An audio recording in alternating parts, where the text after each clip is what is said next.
Now let's begin from past tense. Present के सारे part हो गए हैं, अब हम लोग पास्ट के करने वाले हैं। ठीक है, तो पास्ट में भी वही चार पार्ट होते हैं जो प्रेजेंट में होते थे, इंडेफिनिट, कॉन्टिन्यूअस, परफेक्ट और परफेक्ट कॉन्टिन्यूअस। परफेक्ट कॉन्टिन्यूअस का ज्यादा इस्तेमाल नहीं होता, लेकिन मैं नियम और रूल्स आपको बता ही दूंगा कि कैसे करना है। ठीक है, लेट्स स्टार्ट। तो पास्ट इंडेफिनिट की पहले सबसे शुरू में पहचान, जैसे कि हमने बताया ना कि सबसे पहले ये पहचानना होगा कि बकरी किस कमेटी की है। तो अलग अलग कलर की बकरी होती है, उसमें रंग चढ़ा दिया जाता है, तो वो पहचान करना बहुत जरूरी होता है। उसी प्रकार से पास्ट इंडेफिनिट को कैसे पहचानेंगे, तो जैसे प्रेजेंट इंडेफिनिट था वैसे ही पास्ट इंडेफिनिट है, बस इसके अंत में क्या होता है, ता था हो जाता है। जैसे उसमें ता है था, राम खाता है, राम सोता, इसमें राम सोता था, सोती थी, और खाता था और खाती थी आ जाएगा, बस इतनी सी। पास्ट इंडेफिनिट भी जो सेंटेंस होता है इसमें भी समय की जानकारी का पता नहीं चलता है, बस हमें ये पता चलता है कि ये कोई हॉबी है। ठीक है, क्योंकि राम खाना खाता था, कब खाता था ये कोई क्लैरिटी नहीं। तो प्रेजेंट इंडेफिनिट अनिश्चित और पास्ट इंडेफिनिट, इन दोनों के नाम से पता चलता है कि इंडेफिनिट होगा, यानी निश्चित नहीं होगा। ओके, तो अब इसमें से हम पास्ट इंडेफिनिट पढ़ने जा रहे हैं। पहले इसके नियम को जान लेते हैं। प्रेजेंट के आधे नियम आपको मैंने बता दिए, वही सिस्टम से लागू होगा। पहले क्या होता है, पहले सब्जेक्ट लगता है, पर प्रेजेंट इंडेफिनिट के सिंपल वाले सेंटेंस में जिसमें निगेटिव और इंट्रोगेटिव नहीं आता है बच्चों, उसके अंतर्गत वर्ब का सेकंड फॉर्म, वर्ब का सेकंड फॉर्म क्या होता है, जैसे गो, फिर दूसरा नंबर आता है वेंट, और थर्ड नंबर आता है गॉन। ठीक है, तो हमें कौन सा वर्ब का रूप इस्तेमाल करना है, सेकंड वाला इस्तेमाल करना है, ये बस ध्यान रखना है। तो सब्जेक्ट लगाएंगे, वर्ब का सेकंड फॉर्म लगाएंगे, प्लस ऑब्जेक्ट लगाएंगे और अदर वर्ड लगाएंगे। बहुत ही सिंपल है, ये सिंपल सेंटेंस के साथ है, मतलब सरल सरल, जब सरल रहता है। जैसे एग्जाम्पल से भी बहुत अच्छे से समझ जाएंगे हम लोग। जैसे राहुल बाजार जाता था। एक बात और बच्चों, पास्ट इंडेफिनिट का इस्तेमाल सबसे ज्यादा ता था तीथी में नहीं होता है बकाया, बल्कि उसमें होता है, जब अभी आपको बताता हूँ, पहले इसको कर लेता हूँ। तो राहुल बाजार जाता था, देखो सेंटेंस आपके सामने, ता था तीथी आ गया, तो पास्ट इंडेफिनिट का हो गया, पहले आप समझ लो। तो राहुल की सब्जेक्ट क्या होता है, राहुल हो गया, लिखिए। ठीक है, फिर हमने बोला था सब्जेक्ट के बाद वर्ब का सेकंड फॉर्म, वर्ब क्या है, जाना, तो गो वेंट हमने अभी भी लिख के दिखाया था कि सेकंड फॉर्म क्या होती है, वेंट। और कहाँ जाता था, राहुल वेंट टू मार्केट जाता था, बाजार जाता था। देखो ये वाला तो आप आसानी से समझ जाते हैं बच्चों, लेकिन पास्ट की एक और पहचान है, वो मैं बता देता हूँ पास्ट इंडेफिनिट की। अगर आ से औ तक की मात्रा है, औ तक की मात्रा अंत में, सबसे ज्यादा इस्तेमाल पास्ट इंडेफिनिट का है। आप अंग्रेजी बोलने में भी उसी का करते हैं, जैसे मैंने यह काम कर लिया, तुम खाना खाए, क्या हुआ। तो इस प्रकार के सेंटेंसेस जिसमें ता था तीथी नहीं आता है, आ से अ तक में काम खत्म हो जाता है, तो उस तरह के सेंटेंसेस को कैसे करेंगे। जैसे मैं प्रयाग से आया, मैं प्रयाग से आया, देखिए आ से लेके अ तक की मात्रा में सेंटेंस खत्म हुआ, तो ये भी पास्ट इंडेफिनिट का है, यानी बात पास्ट की बताया कि मैं प्रयाग से आया। अब इसको ट्रांसलेट करेंगे तो आई, कम का सेकंड फॉर्म होता है केम, स्पेलिंग CAME। कम के तीन रूप होते हैं, कम, केम और कम। पहला और थर्ड वाला एकदम सेम होता है और बोला भी वही जाता है। सेकंड वाले की स्पेलिंग CAME और इसको केम बोला भी जाता है, ये बात ध्यान रखना, धीरे धीरे करते करते आ जाएगा आप लोगों से। तो आई केम फ्रॉम माने से, आई केम फ्रॉम प्रयाग। अच्छा, अब लगे हाथ एक चीज और आप लोगों को बता दे बच्चों, जब कभी जाना होता है तो टू लगता है, जब कभी आना होता है तो फ्रॉम लगता है।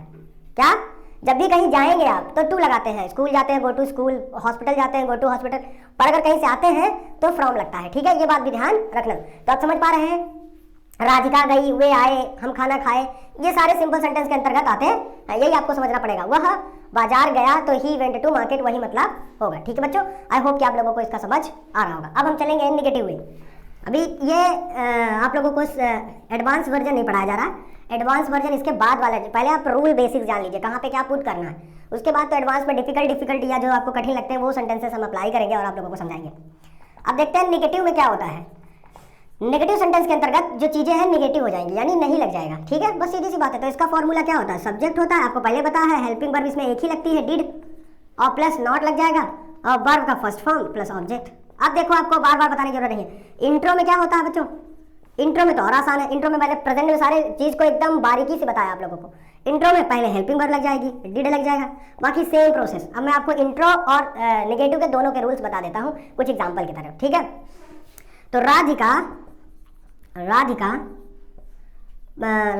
पतंग नहीं उड़ाती थी या उड़ाई।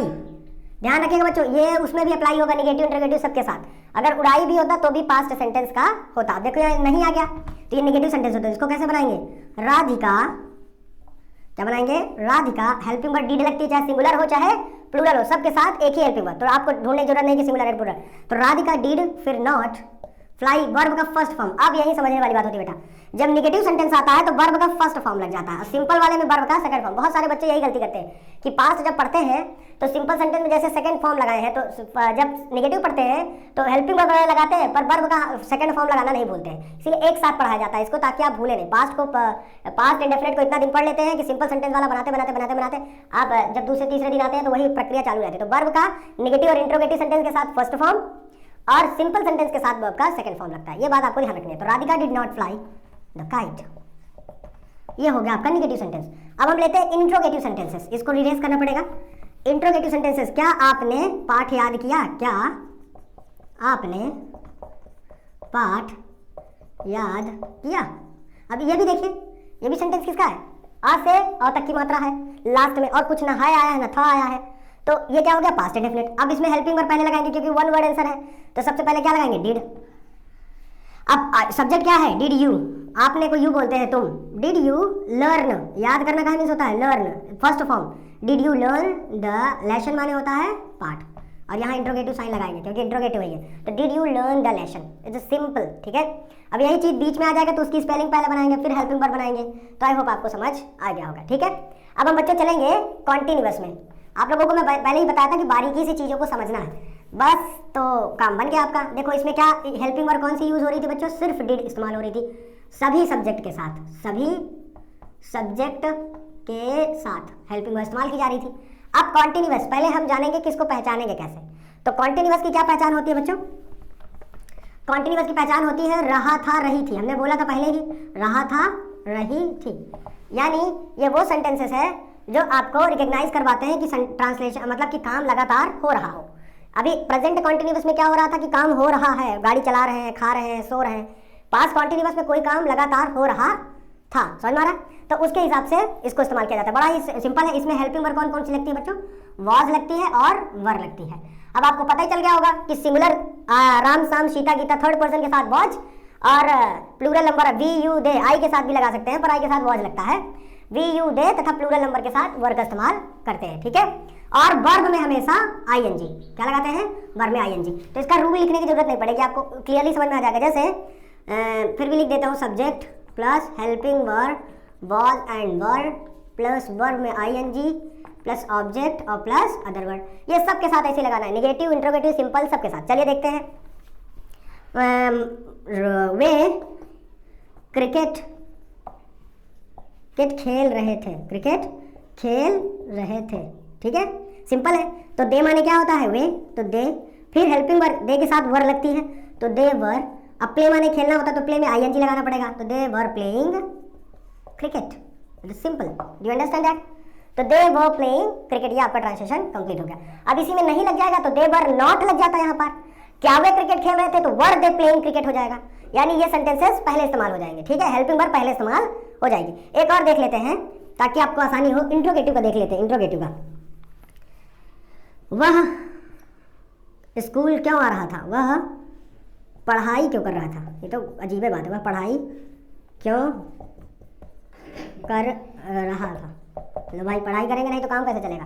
तो इसको कैसे बनाएंगे बच्चों, जब इंट्रोगेटिव में हमने पढ़ाया प्रेजेंट वाले में पूरे structure bye structure, if the question word in middle, तो सबसे पहले क्वेश्चन वर्ड की स्पेलिंग हमें बनानी रहती है।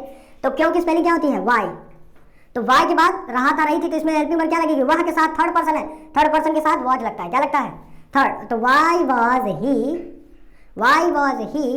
पढ़ाई करना, स्टडिंग या reading, why was he studying, बस वह पढ़ाई क्यों कर रहा था, why was he studying, that's all, interrogative sentence लगा दिया। अब इसी प्रकार से आपको करते रहना है बच्चों। अब हम आगे चलेंगे पास्ट परफेक्ट में, ठीक है। तो पास्ट परफेक्ट की क्या पहचान होती है और क्या क्या यूज होता है, देखो पहले समझ लो। इसमें हेल्पिंग वर्ब जो लगेगी वो हैड लगेगी, सिर्फ हैड, सिंगुलर के साथ भी और प्लूरल के साथ भी, कोई भी सब्जेक्ट होगा सिर्फ हैड, और वर्ब का इसमें हमेशा थर्ड फॉर्म लगेगा। कौन सा फॉर्म, थर्ड फॉर्म। अब आ जाती है बात पहचान की कि सर जी पहचानेंगे कैसे, है कि नहीं। इसका आपने पहचान बताया, था आ से आ तक की मात्रा, इसकी पहचान बताया रहा था रही थी, कॉन्टिन्यूअस की। परफेक्ट की पहचान क्या होती है, बहुत ही सिंपल है, इसकी पहचान के अंतर्गत आता है चुका था चुकी थी, चुका था चुकी थी। देखिए आपको मैं एक चीज बता देता हूँ, अगर आपने प्रेजेंट परफेक्ट पढ़ा है अच्छे से, तो प्रेजेंट परफेक्ट जो होता है उसमें चुका है आता है, इसमें चुका था आता है। जैसे प्रेजेंट इंडेफिनिट में ता है आता था, इसमें था आता है। कॉन्टिन्यूअस में रहा है आता था, इसमें रहा था आता है। तो पास्ट वाली चीज को पूरी तरह से पास्ट में जाती है। दूसरी एक पहचान और बताया था हमने कि आ से अ तक की मात्रा, परफेक्ट प्रेजेंट परफेक्ट याद करिए कि अ से अ तक की मात्रा, अ तक की मात्रा के साथ अंत में था है। क्या है? था। अंत में था है, तब जाके वो क्या बनेगा? हमारा पास्ट परफेक्ट सेंटेंस बन जाएगा। ठीक है, अंत में था ना जरूरी है।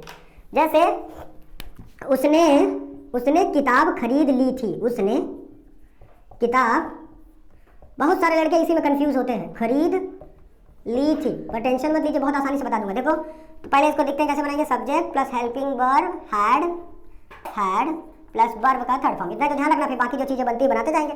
उसने किताब खरीद ली थी। देखो आ से अ तक की मात्रा आई, ठीक है, आ से अ तक की मात्रा, अंत में था आ गया। अगर हम इसी को हटा दें तो ये पास्ट इंडिफिनिट बन जाएगा। क्या? आ से अ तक की मात्रा, बस क्या हो जाएगा? Past indefinite. अगर इसमें हाय लगा दें तो ये क्या बन जाएगा? प्रेजेंट परफेक्ट बन जाएगा। हाय लगाने पर प्रेजेंट परफेक्ट, हाय मिटाने पर पास्ट इंडिफिनिट और था लगाने पर पास्ट परफेक्ट बन जाता है। ठीक है, तो ये सेंटेंसेस इसीलिए बहुत कंफ्यूजन करते हैं। तो आपको मैंने तीनों को रूल बताया है। अगर आ से अ तक की मात्रा के बाद हाय आ जाए तो प्रेजेंट परफेक्ट, अगर सिर्फ मात्रा में बात खत्म हो जाए, कोई हाय न था है, तो प्रेजेंट पास्ट इंडेफिनिट, और अगर आ से अ तक की मात्रा के बाद था थी थे आ जाए तो वो पास्ट परफेक्ट। सीधी सी बात है। ठीक है, नहीं चुका था चुकी तो दिख ही रहा है, बस इतनी सी आसान बात है। उसने किताब खरीद ली थी। अब इसको कैसे बनाएंगे? पहले सब्जेक्ट बना देंगे, जी बना, उसने मतलब यही होता है, किताब खरीद। अब वर्ब हेल्पिंग वर्ब क्या? हैड लगेगी। ही हैड, अब खरीदना बाय माने होता है, बाय का थर्ड फॉर्म बॉट, तो BAUGHT bought. He had bought the, क्या खरीद ली है? बुक। That's all. कितना सरल है। He had bought. सबसे पहले आपको ये समझनी पड़ेगी आप वाली भेड़ कौन है। अगर आप भेड़ पहचान गए काम बन जाएगा, है कि नहीं? आपको भेड़ पहचाननी है कि कौन से वाले सिस्टम की भेड़ है, बाकी आपको क्या है पता नहीं, लग जाएगा। अब इसमें निगेटिव आ जाएगा, उसने किताब नहीं खरीद ली है, सेम वही चीज, तो ही हैड नॉट हो जाएगा, है ना? उसने किताब नहीं खरीद ली थी तो he had not bought the book. बाकी कोई बदलाव नहीं होता है प्रेजेंट इंडिफिनिट और पास्ट इंडिफिनिट के अलावा। अब क्या उसने रावण को मारा? क्या उसने रावण को मारा था, तब पास्ट होगा, इंट्रोगेटिव हो गया। क्या उसने रावण को मारा था? आ की मात्रा के बाद था, तो क्या लगेगा? हेल्पिंग वर्ब पहले लग जाएगी हैड। अब उसने हैड ही किल्ड, वर्ब का third form, had he killed the Ravana, interrogative sentence. ठीक है, इट्स अ वेरी सिंपल। तो अब आपका पास्ट परफेक्ट भी आई होप खत्म हो गया। अगर यही वर्ड बीच में आएगा तो उसकी स्पेलिंग पहले बनाएंगे। प्रेजेंट इंडिफिनिट में बहुत कायदे से मैंने बता रखा है। ठीक है बच्चों, अब मेन आपको इसमें यही याद करना था कि वर्ब के साथ हैड, हेल्पिंग वर्ब हैड और वर्ब का थर्ड फॉर्म आपको इस्तेमाल करना था। अब आ जाइए पास्ट के आखिरी चरण पर। आखिरी चरण क्या कह रहा है बच्चों? Past perfect continuous tense. हालांकि इसका ज्यादा इस्तेमाल नहीं है क्योंकि ये इन दोनों सेंटेंसेस का मैचअप है। तो वाक्य के अंत में क्या आएगा? रहा था, रही थी, ये आएगा। साथ में टाइम की जानकारी, किसकी साथ? टाइम की जानकारी हो, टाइम की जानकारी हो, तब समझ जाइएगा कि कौन सा सेंटेंस का वाक्य है पास्ट परफेक्ट कॉन्टिन्यूअस का। इस सेंटेंस का ज्यादा इस्तेमाल होता नहीं है, बस इसकी हेल्पिंग वर्ब हम आपको बता देंगे। हेल्पिंग वर्ब इसमें लगेगी बेटा हैड बीन, एक चीज जुड़ जाएगा, क्या? Had been. वर्ब में हमेशा ING लगेगा, बस इतने से जोड़ना है, काम खत्म। बाकी वही बेसिक सा कॉन्सेप्ट आपका है। जैसे राहुल मोहन लिख देते हैं, या गिरधारी, गिरधारी राम वनवा। गिरधारी इस विद्यालय में 3 वर्ष से पढ़ा रहे हैं, 3 वर्ष से पढ़ा रहे थे। ठीक है, दिख रहा है आप लोगों को? गिरधारी इस विद्यालय में 3 वर्ष से पढ़ा रहे थे। ठीक है, अब रहा था रही थी आ गया, बात समझ में आ रहा है, और समय भी आ गया, कितने वर्ष? 3 वर्ष। तो समय और रहा था रही आ जाएगा तो समझ जाएंगे कि पास्ट कॉन्टिन्यूअस होता है। इसको बनाने के लिए बेटा क्या करते हैं? सब्जेक्ट लगाते हैं जी, फिर हेल्पिंग वर्ब हैड बीन लग जाता है, ठीक है, प्लस वर्ब में ING लग जाता है। बाकी सर जी आप देख लीजिए क्या लग जाता है कि नहीं? चलिए बनाएंगे। तो पहले गिरधारी जी को आ जाने दीजिए, गिरधारी सब्जेक्ट बना दिए, फिर हैड, फिर बीन। गिरधारी हैड बीन, क्या कर रहे हैं? इस विद्यालय में पढ़ा रहे हैं, तो टीचिंग हो जाएगा, वर्ब के साथ क्या हो जाता है? ING लगता है ना। तो Girdhari had been teaching in this school, इस स्कूल में, तो इन माने में इन दिस स्कूल।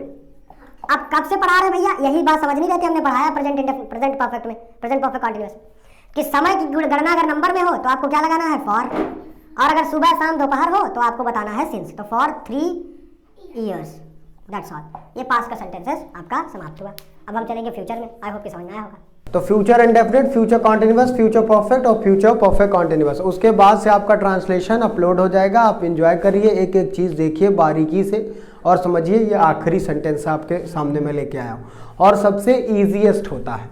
इंडेफिनिट की बात करूँ तो फ्यूचर की पहचान क्या होती है, गा गी गे, लास्ट में क्या आ जाए, गा गी गे, बिल्कुल भी कॉम्प्लिकेटेड नहीं है, एकदम सिंपल सी चीजें हैं, गा गी गे आ जाएगा तो आप समझ जाइएगा कि मैं खाना खाऊंगा, वो राहुल स्कूल जाएगा। इसमें भी अनिश्चित होता है, कभी कंफर्म नहीं होता है कि काम कब होएगा, है कि नहीं, मैं गाना गाऊंगा, कब गाऊंगा ये नहीं बता सकते, तो इसलिए अनिश्चित काल के अंतर्गत माना जाता है। दूसरी बात, फ्यूचर इंडेफिनिट की पहचान क्या होती है बच्चों, इसमें वर्ब का फर्स्ट फॉर्म हमेशा इस्तेमाल होगा, फर्स्ट फॉर्म। हेल्पिंग वर्ब के तौर पर आपको विल और विल ही इस्तेमाल करना है, हर सब्जेक्ट के साथ विल, जैसे उसमें डीड इस्तेमाल करते थे उसमें विल।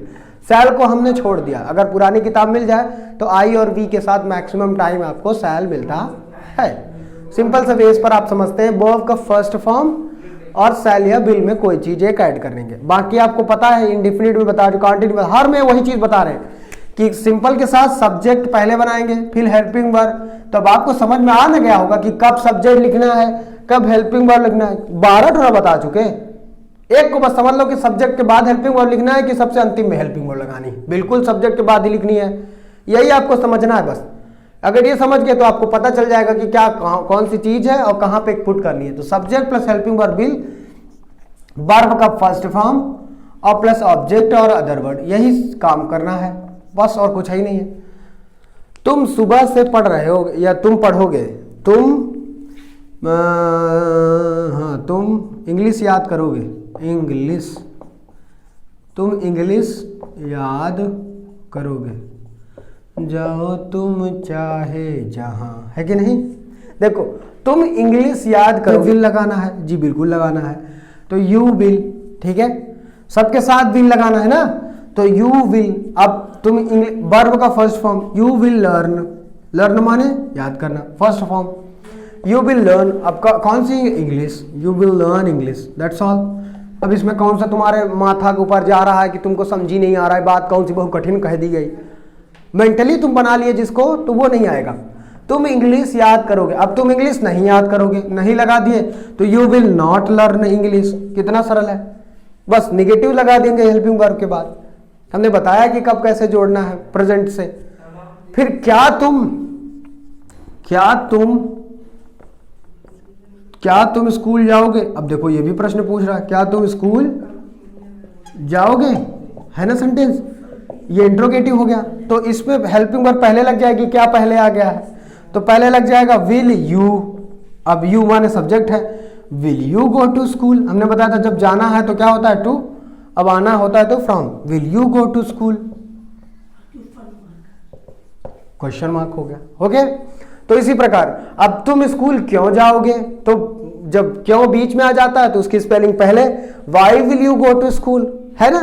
तो बस ये सिंपल सी चीज है, बाकी आपको पता है। मेन फॉर्मा यही है कि फ्यूचर इंडेफिनिट में गा गी गे आएगा और इसको बनाने के लिए सैल विल लगेगा और वर्ब में हमेशा फर्स्ट फॉर्म, दैट्स ऑल। अब हम आगे चलते हैं बच्चों, बताए ना फ्यूचर सबसे इजीएस्ट फॉर्म है, इसके से इजी कोई नहीं होता, सिंपल का भी निगेटिव इंटरव्यू। अब फ्यूचर कॉन्टिन्यूअस रहेगा वही तरह का है, बस इसमें गा गी लग जाएगा, रहेगा, रहेगी, खाएगी, सोएगी, ये सेंटेंस रहेगा तो प्रेजेंट फ्यूचर कॉन्टिन्यूअस का इस्तेमाल करे जाएगा, ठीक है। इसमें हेल्पिंग वर्ब क्या लगेगी बच्चों, इसमें भी हेल्पिंग वर्ब वही लगेगी, लेकिन इसके साथ एक चीज जुड़ जाएगा, बिल बी, क्या जुड़ जाएगा, सैल बी, बिल बी, तो आई वी के साथ सैल बी, सबके साथ बिल बी जोड़ो, कंफ्यूज रहोगे नहीं तो। और वर्ब में आईएनजी जोड़ देंगे, हमने आपको बताया था कॉन्टिन्यूअस और परफेक्ट बहुत क्लियर है, इसमें भी वर्ब का हमेशा थर्ड फॉर्म और इसमें वर्ब का हमेशा आईएनजी इस्तेमाल किया जाता है, एकदम कहीं भूलने नहीं है। तो वर्ब में आईएनजी, पहचान आपको बताई दिए है। सिंपल का एक बार रूल भी लिख लेते हैं, सब्जेक्ट लिखना है भैया, विल लगाना है, बी लगा देना है, प्लस वर्ब में आईएनजी जोड़ देना है, प्लस ऑब्जेक्ट लिख देना है और फिर टनाटन घर से बाहर आ जाना है कि नहीं। तो कैसे बनाएंगे, चलिए एक ठो बना लेते हैं, विल बी, ठीक है। तो अब जैसे बारिश हो रही होगी, ओके, तो बारिश हो रही होगी में सेंटेंस क्या इस्तेमाल होगा, तो जब बारिश, झरना, पहाड़, पर्वत आते तो उसके लिए इट का इस्तेमाल करते हैं, हालांकि इट का आपको सेपरेट वीडियो पढ़ाया जाएगा कि कैसे इस्तेमाल किया जाता है। तो बारिश हो रही होगी में सब्जेक्ट क्या है, इट होगा, ठीक है, बारिश तो हो नहीं सकती, तो इस प्रकार सेंटेंस तो इट विल बी रेनिंग, क्या हो जाएगा, इट विल बी, वर्ब में आईएनजी होता है, तो रेनिंग। आखिर बारिश होना एक क्रिया है, ठीक है। तो इट लग गया, इट इसलिए लग गया, नदी, पहाड़, झरना, महीना, दिन के नाम के पहले जब ऐसे आता है, कल सोमवार है तो इट इज मंडे टुमारो ऐसे होएगा। तो दिन हो, महीना हो, जैसे आज यह महीना नवंबर का है तो यह नहीं बोलेंगे this month is November, it is month of November, तो इट का इस्तेमाल किया जाता है। तो उसी प्रकार बारिश हो रही है तो इट विल बी तो आपको पता है वर्ब में आईएनजी, रेन का रेनिंग हो गया, बस दैट्स ऑल।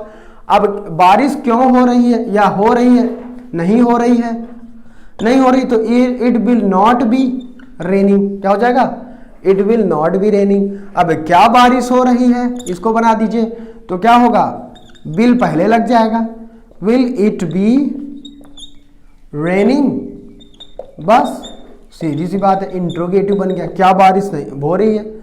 तो आपको समझ में आ गया होगा बच्चों। अब आ जाते हैं परफेक्ट में, ठीक है। फ्यूचर परफेक्ट को जानते हैं और गाड़ी को बंद करते हैं, बहुत हो गया गाड़ी चलाते हुए, ठीक है। फ्यूचर परफेक्ट के साथ वही चुकेगा, चुकेगी, पहली पहचान क्या करेंगे, चुकेगा, चुकेगी, और कोई पहचान नहीं, इसमें पहचानना भी बड़ा आसान होता है। अब क्या होता है इसमें, हेल्पिंग वर्ब विल हैव लग जाएगा, क्या लग जाएगा, विल हैव, सब्जेक्ट के साथ विल हैव, बस और कुछ नहीं करना है। तो जैसे वह स्टेशन पहुंच चुका होगा, चुका होगा, चुके होगी, चुकेगा, ठीक है, चुका होगा, यहाँ चुकेगा बस लिख दीजिए, चुका होगा, चुकेगा भी मानेगा, ठीक है। और खाना खा चुका होगा, ठीक है, वह खाना खा चुका होगा, ठीक है। काम कंप्लीट हो चुका है फ्यूचर में। कैसे बनाएंगे, पहले सब्जेक्ट बनाते हैं, जी बिल्कुल बनाते हैं, हेल्पिंग वर्ब बनाते हैं, क्या बनाएंगे भैया, विल हैव, सबके साथ विल हैव प्लस वर्ब का थर्ड फॉर्म प्लस ऑब्जेक्ट और प्लस अदर वर्ड, जी बिल्कुल। तो ही क्या हो जाएगा, ही विल हैव, सब्जेक्ट लगाएंगे helping verb will have, he will have eaten, he will have eaten food, that's all, he will have eaten food, कितना सरल है।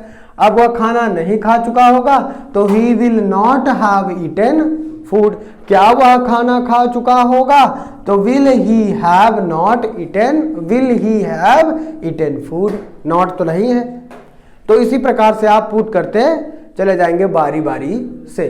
तो इस प्रकार से आपका ये सेंटेंस भी, फ्यूचर परफेक्ट भी खत्म हुआ। अब आखिरी और अंत में आपका एक ही सेंटेंस आता है बच्चों। हम आपको एडवांस जब ट्रांसलेशन पढ़ाएंगे उसमें हर प्रकार के सेंटेंसेस लेंगे, और इस संडे आने वाले में जब लाइव करेंगे तो आप अपने क्वेश्चन पूछ सकते हैं, आई विल आंसर इट।